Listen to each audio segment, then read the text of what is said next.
Welcome,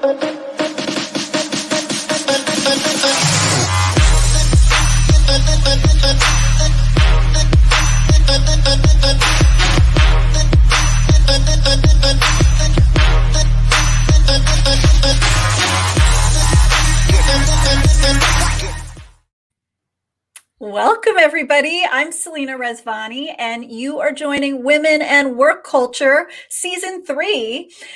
This is a live stream all about helping women rise at work. And today, we are talking about a subject that most of us like to avoid, and that's rejection. And my friend and a wonderful expert is with us here today. Jessica Bacal is going to be bringing this topic to life. Welcome, Jess. Thank you. Thanks so much for having me. So glad to have you, and a really big welcome to our community. We are always so happy to learn right alongside you from experts just like Jess. So drop us a note. Let us know where you're joining from. We love shouting you out and engaging with you. Let me give you a little inside scoop on Jess before we dive into some questions. She is the director of reflective and integrative practices and the director of the Narratives Project at Smith College. She leads programs that help students explore identity, to find resilience in community, which is so exciting. And she even teaches a course called Designing Your Path. Don't you wish you had that when you were in college?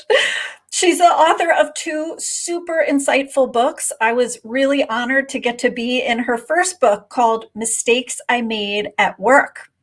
She has a brand new book out, which I absolutely love. And this one is called The Rejection That Changed My Life. 25 plus powerful women on being let down, turning it around, and burning it up at work. Fierce, so fierce. We can't wait to dig in today. Her HQ, by the way, is in Northampton, Massachusetts, where she lives with her husband, her 2 kids, and her 2 doggos also. Hey, if you have questions for Jess, please ask those, drop those in the comments. Maybe it has to do with mistake making. Maybe it has to do with rejection and how to come back from it. Let us know and drop us your question. But Jess, I want to ask the first one, which is just why this book? Why this subject of rejection? What made you feel like this I have to write? Yeah, well, a few years ago, so I've been at Smith College for about 15 years, and I was leading some popular programs, but there was a big reorg, and basically I decided I wanted to apply for a bigger job. And the process of that was really intense. I had to, plan a big public talk. I had to put forth a mission for a new center. And I was so anxious. I'll just tell you a little story you can see what a wreck I was. I hired this coach to help me with my public speaking for my public talk. And so I had a day where I met with her, and then I drove from her to campus, parked, met with some other friends at work who I was practicing my talk with. And when I went back to my car at the end of the day, I saw that I'd left my motor running all day, my car motor. So I was really like, so anyway, I really was kind of a wreck about when I was applying for this job. And then it turned out someone else got the job. And when that happened, I felt, disappointed. I felt a little humiliated since all these colleagues at work had interviewed me. All these people had supported me and knew I'd applied for this job. But a small part of me also felt relieved. And I thought, this is kind of an important thing to notice. And it made me think maybe rejection is something to reflect on. Maybe rejection is more complex of an experience than we think of it as. And it could be something, interesting to talk to other women about. I had done this previous book on mistakes, and I thought, this could be fun to ask people about. Right. I love that. And the stopping and questioning, is it really this all bad one note experience that a lot of us, have that idea in our head. Right. And thank you for sharing your personal experience. That really comes through in the book, and I appreciate it. I love thinking sometimes about rejection as kind of redirection. Mm-hmm. And I Mm-hmm. know there are sometimes it doesn't feel that way. Sometimes it just stings, and it just stinks. Yeah. It feels bad. It feels to you like the wrong decision. But there are times that probably everyone can look back and say, you know what, that was good redirection. You Yeah. know, it Yeah. wasn't so bad after all, like your sense of relief. A great question from Anissa. Welcome from Tampa Bay, and welcome Fiorenza from London. We're happy to have you too. What surprised you, Jess, about your interviews? Maybe something that threw you Yeah. or you didn't I mean, expect to see. a couple of things. I mean, one thing that surprised me was I talked to Angela Duckworth, who your listeners may know. She's the foremost researcher on grit. She developed the theory of grit, which is this kind of paradigm for how people persevere through difficulty. And she's a psychologist at Penn. She said that more tears have gone into her husband's shirt collar than I could imagine, that she cries when she gets rejected. And just thinking about this researcher who studies grit crying after a rejection made me feel like, okay, it's normal. It's normal to feel really bad. But then, she moves past it. She has different ways of, and part of it is that comfort seeking. So that was one surprise. I think another is that, for some people, really successful people, they dealt with rejection so often that there wasn't even anything that stood out. Like they couldn't even identify a story. They're, oh, well, this happens all the time. That was kind of interesting. Right. You kind of think of like a freelance journalist or someone who's pitching, constantly, Mm-hmm. right? Where it's part Right. of Exactly. their weekly or daily life. Yeah. Were those people like, did they have a thicker skin then? Or what did you notice in I think, those people? yeah, I think these are people who developed kind of muscles. Their muscles for dealing with rejection were stronger, where they had been strengthened after years of managing and dealing with rejections. So like one of the people was an actress, Alicia Reiner, who I spoke with. And it was almost hard for her to identify, a specific story because it happens. So, I mean, if you're an actress, you're rejected all the time. But this idea of strengthening your muscles for rejection tolerance, I really came through. There was a comedian who made a project of getting 100 rejections, seeking out 100 rejections. In order to get more comfortable with rejection and in order to like put herself out there more. There was a doctoral student who came to her dissertation defense wearing a skirt made of rejection letters. She wanted to demonstrate to her peers, like, look, this is what it takes to get a doctorate. I've gotten, papers rejected. I've had fellowship applications rejected, and she was wearing them almost as a badge of pride. I love that. And people loving this idea of reframing rejection, really reframing how you think about it. And it almost seems like there's a continuum, right? All the way from seeking it out, like some of your examples. And I love the skirt, the outfit made out of rejection. Talk about armor, right? And kind of strengthening yourself, but to like tolerating it, right? Yeah. Surviving through it and lots of room in between. Yeah. I want to ask you about a term I heard you bring up, which is post-traumatic growth. Mm-hmm. This is not a term most people have heard or know. Tell us a little bit about that term. Yeah, I mean, this is a term that's been around for a while. It's from the field of psychology, and it's the idea that after a trauma, we can experience growth, and it can be used to talk about like whole societies, the growth that's hopefully going to happen, after this pandemic, for example, but also, personally that after a really hard time, whether it's a personally hard time or a hard time in your career, when you've moved past that, it can also often catalyze a period of growth in a Yeah. useful way. Yeah. Yeah, I like that. And is there anything you've learned or might recommend, when you've just had that ouch rejection Mm-hmm. moment, almost like from a self-care Mm-hmm. perspective, that you might recommend is a Yeah. good go-to?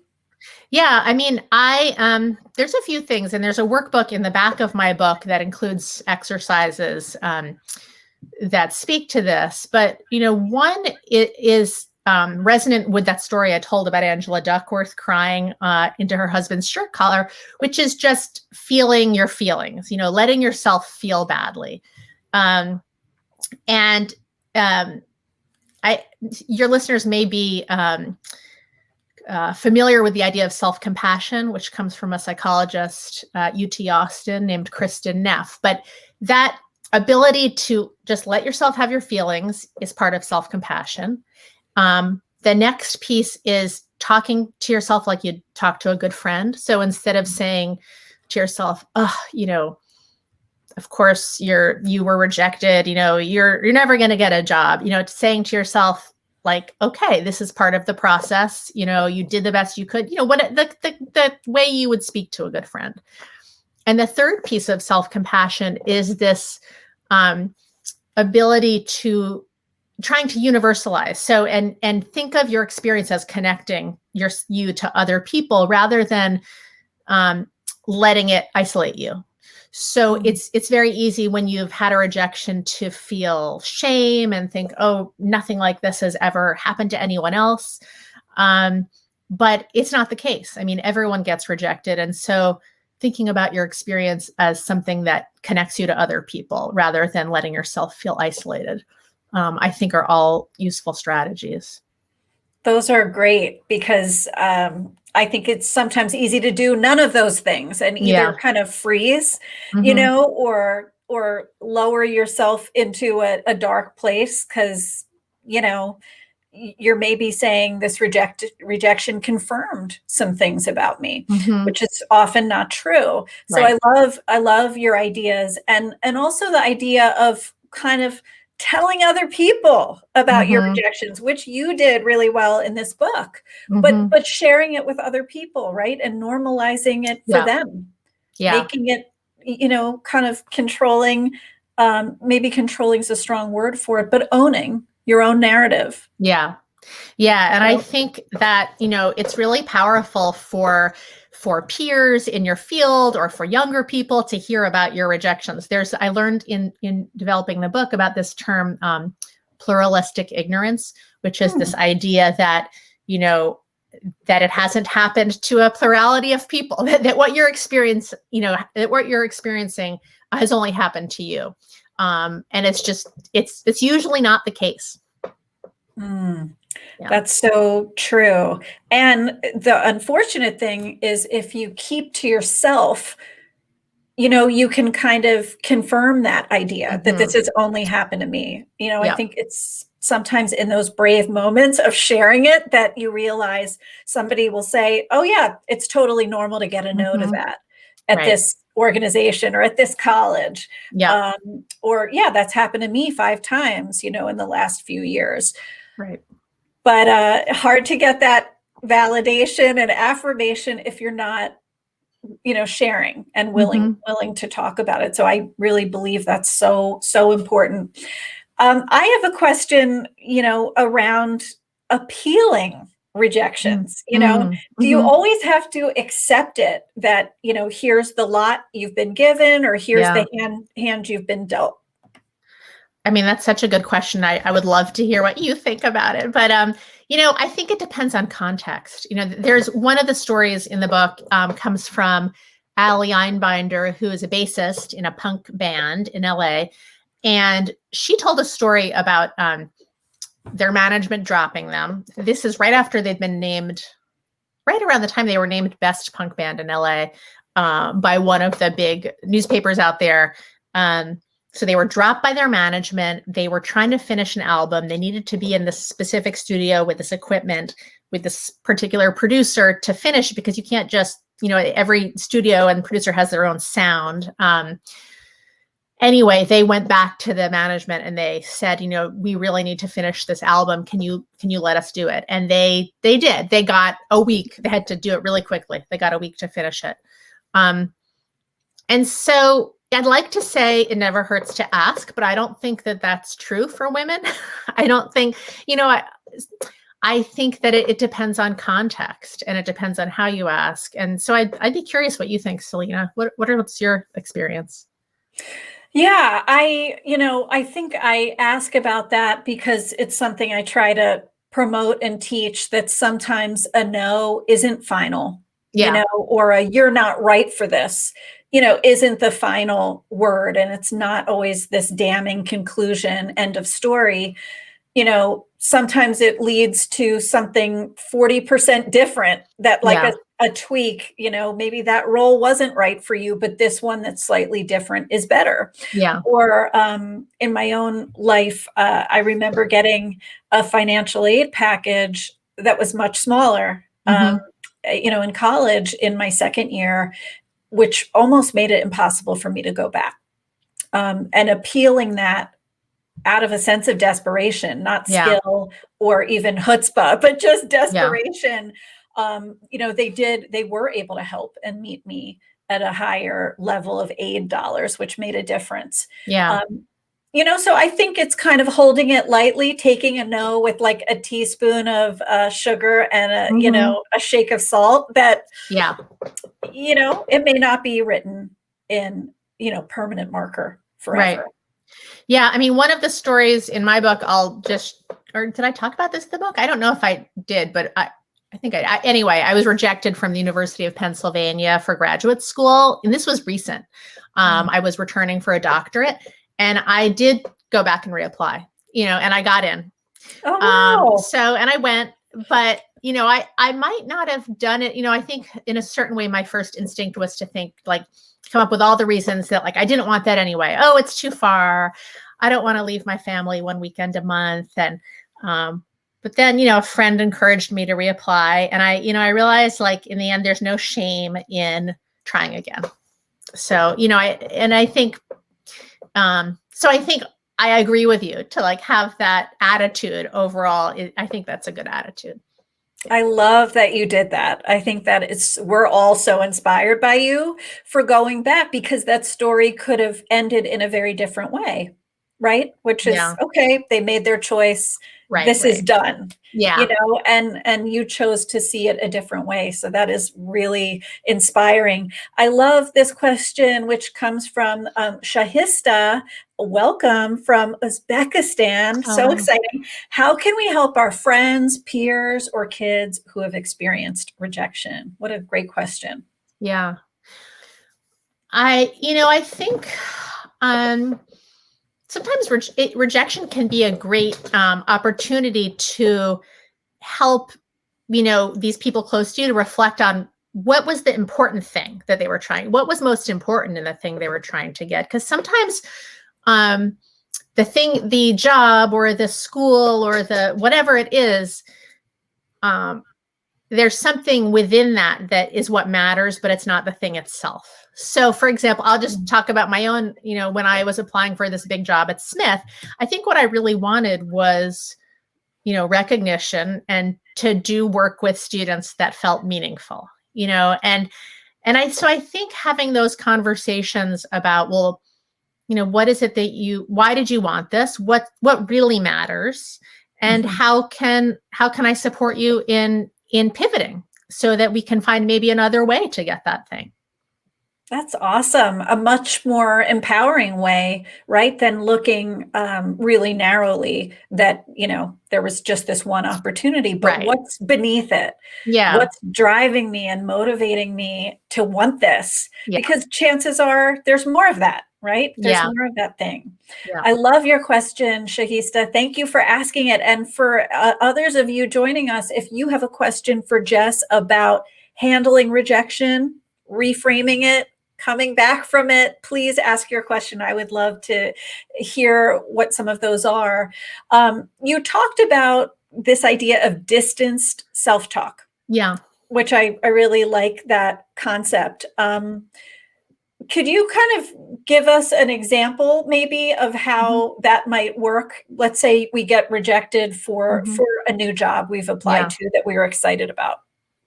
Yeah. I mean, distance self-talk comes from a psychologist named Ethan Kross at the University of Michigan, and he has a new book called Chatter, which I'm listening to right now on Audible, and I really like it. He reads it.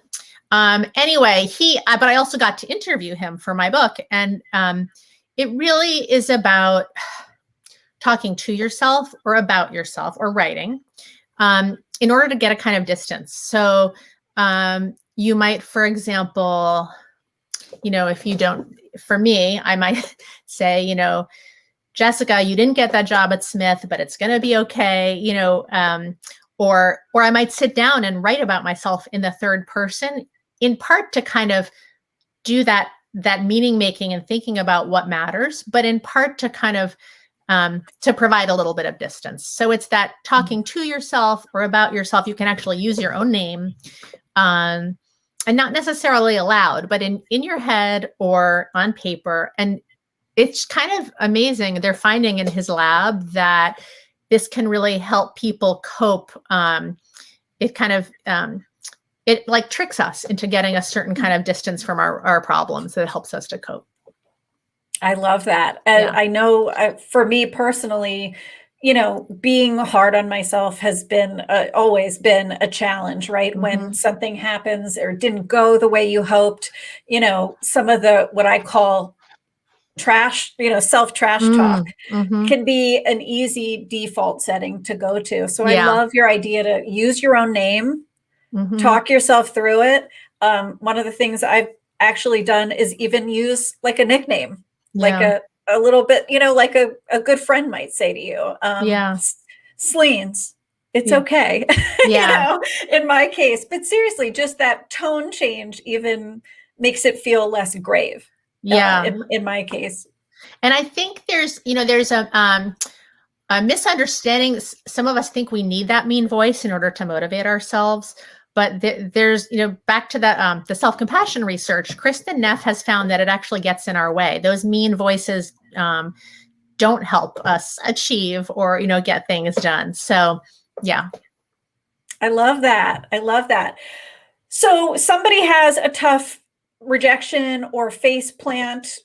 Is there a tip we haven't talked about that hmm you would say this is something you should think about or act hmm on? What's your advice to somebody?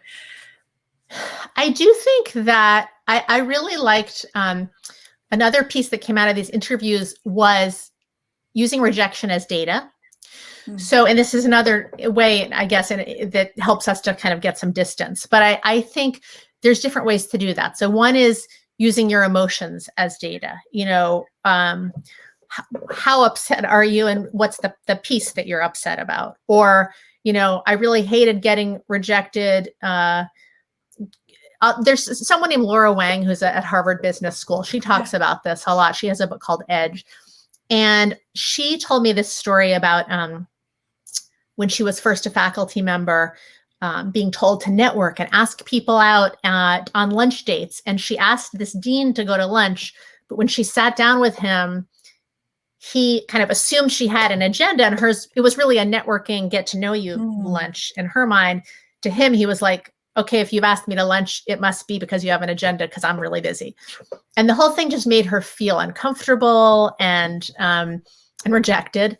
And she realized after that the data was maybe that's not the way she was going to get to know people mm, as a faculty member. Maybe a way for her that would feel more comfortable would be joining committees, or going to gatherings where she didn't have to sit one-on-one in these kinds of uncomfortable situations where she wasn't sure if the person wanted to be there. Another way of using rejection as data,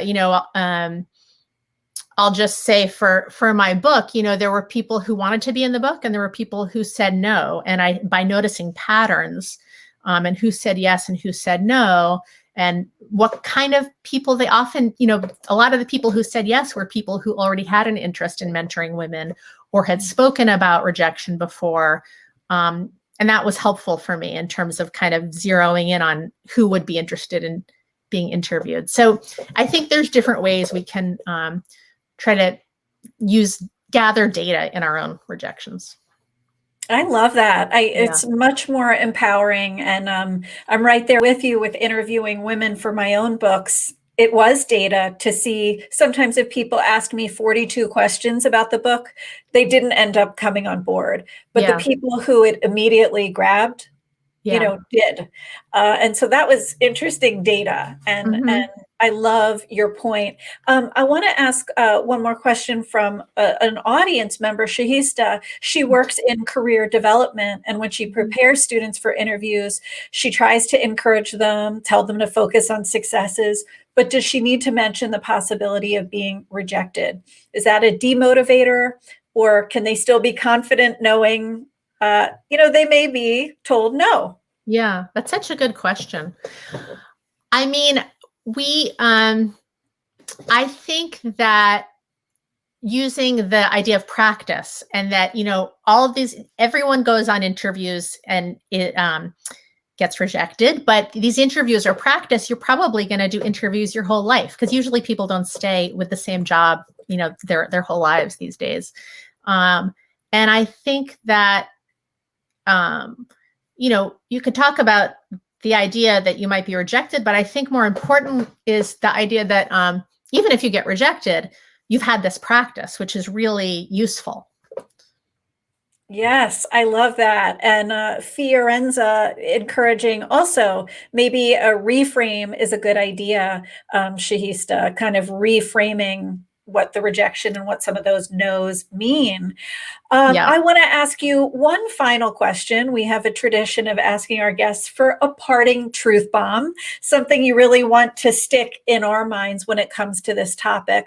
What do you want us to remember when it comes to rejection? I think I'd like people to remember that they're not alone, that, this happens to everyone, that, if you read the book, you'll read about people getting booed off stage, about, a comedian who gets booed off stage, a woman who is pushed out of the company she started, a doctor who was rejected 17 times from medical school. But I think these are, more the norm than we realize. And I think, the idea that we all get rejected and that maybe it's important to share these stories. I love it. That's exactly what you did. I want to thank you for your incredibly inspirational message and advice for all of us. I can't encourage people enough to go and get this book. One of my favorite parts about it isn't just the stories, but the workbook that's in the back with tons of exercises, experiential things you can do to help yourselves through these moments. So please do check it out. You're going to see in the show notes links to grab Jess's book to see what she's up to through her website. And I totally encourage you to follow her here on LinkedIn. I hope you'll stay in touch with me too. Follow me if you aren't already here on LinkedIn. And I hope you'll check out my newsletter that is 18,000 people strong on LinkedIn, all about building confidence. Thank you, Jess. Thank you to our Selena. Oh yeah, anytime. I love having you. And thank you to this community for your wonderful questions, putting yourselves out there. Remember, rejection doesn't have to define you, right? Sometimes it's like one little paragraph in your whole story. Yeah, I love that. Remember that. Stay well, everybody, and lead on. Thank you.